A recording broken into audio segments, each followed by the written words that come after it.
when Bruce Lee started to teach Westerners, a lot of traditional Chinese didn't appreciate it.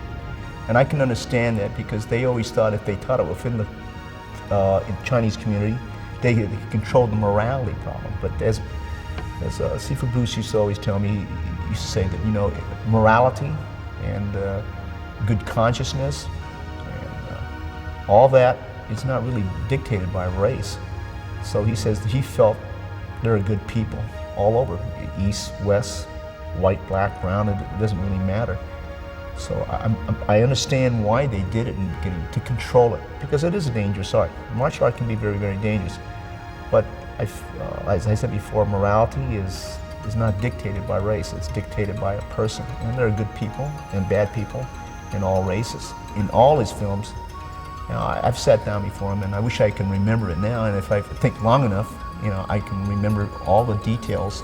But right now at the time, I know that for sure that he wanted to educate people, and each film had a message in it, and a message he wanted to get across. So like the way he moved was not static. A person at the end of those days would try to criticize, well, his heel is up. Oh, he's moving around like a boxer. A lot of martial artists didn't move on. They were very static. They stood down in what they referred to as a gung bo or a forward stance and everything. So when people looked at it, that was educating them subtly, either consciously or subconsciously. You could say, oh, Lord, wait a minute, he doesn't have his hand always at the hip. Sometimes the hand is up. So there were many ways that he could educate the public. People like Art Wong, Bruce Lee, they opened the door for people. They allowed people to train in an art that was usually reserved for their race only. There was a time even the Japanese prefer to have strictly Japanese students, and then when they came over here, so it's a kind of a unit where you can bring East and West, and it's martial art, whether it be karate or kung fu, has allowed the blacks, the Latins, the Asians, and the Western people to come as one unit because they're trying to perfect themselves in a martial art. So in many ways, it's brought the races together, and particularly in our thing, in Jianfang Kung Fu, it has, because we have students of all races. We understand each other. We understand their culture better. It brought even what we refer to as the Eastern Bloc people over. So I think, yes, definitely, it serves as a vehicle to unite people. When I was training with him in '64, it was called Jianfang Kung Fu. And I believe around '65, he had this thing called, I think he said, I'm going to call it the Tao of Chinese Kung Fu, which means it embraces many, many different aspects of training method. And what he was trying to tell me always is I'm not trying to take a little bit from Choi Li Fan and a little bit from praying mantis and a little bit from Wing Chun and then put a little Western boxing.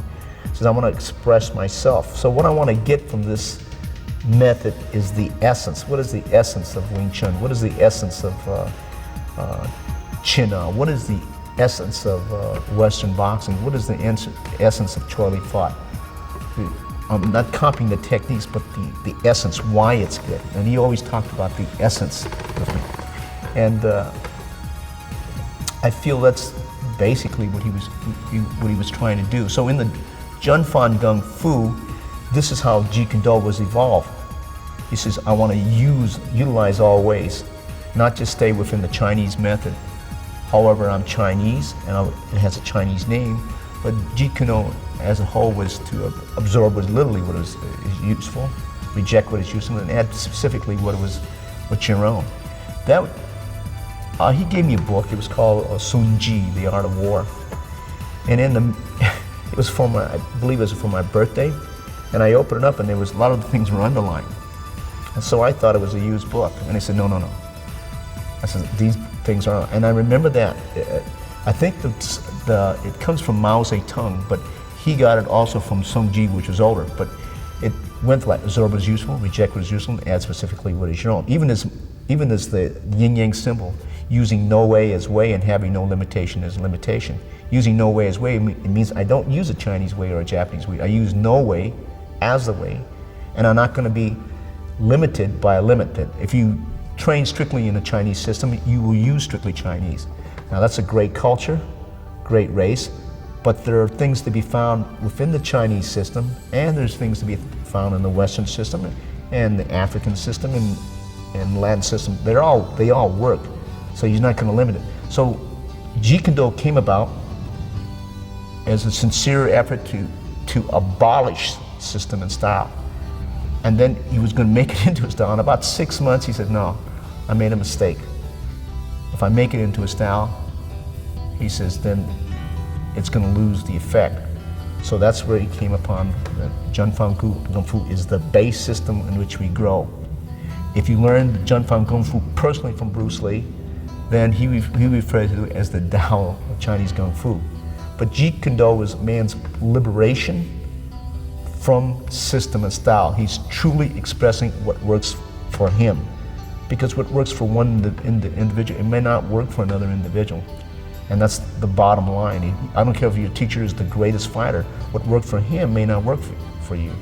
This is during this time period in the 60s when no one made contact, and this actually was originally used for football.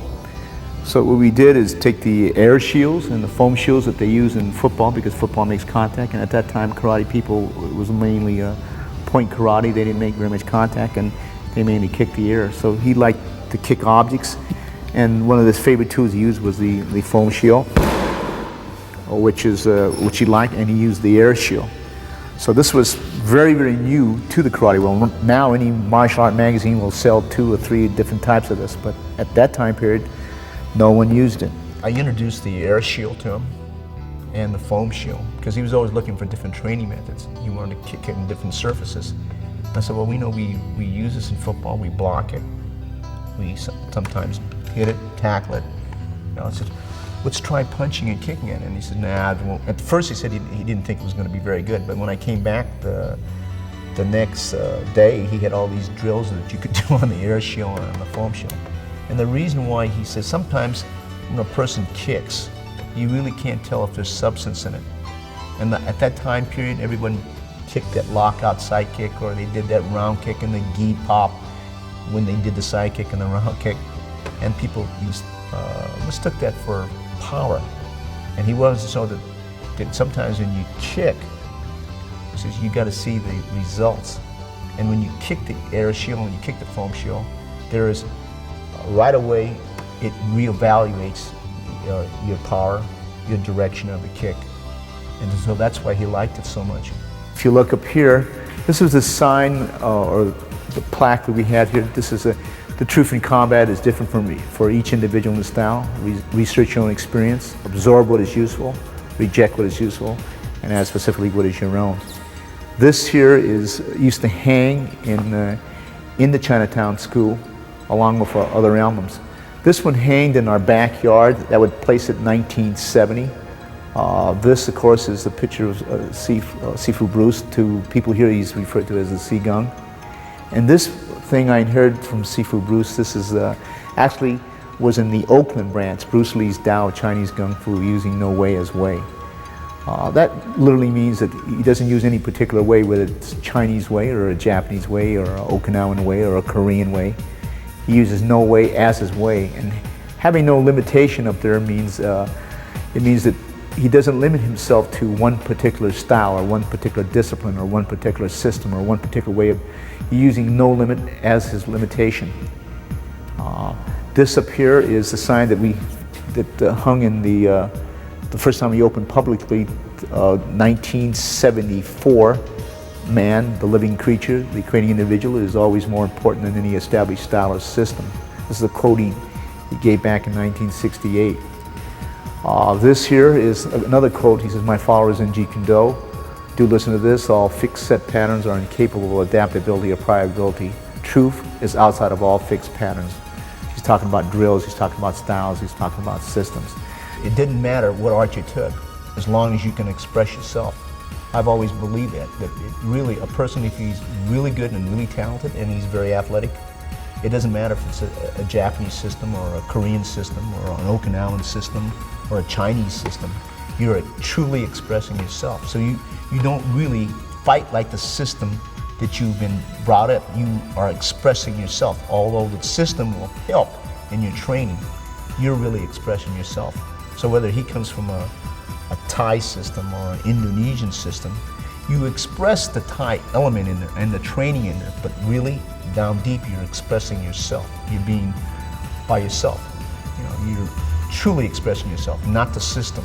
And I think that's what he was trying to say. You want to express yourself, not so much if it's a Japanese system or a Chinese system. Be yourself.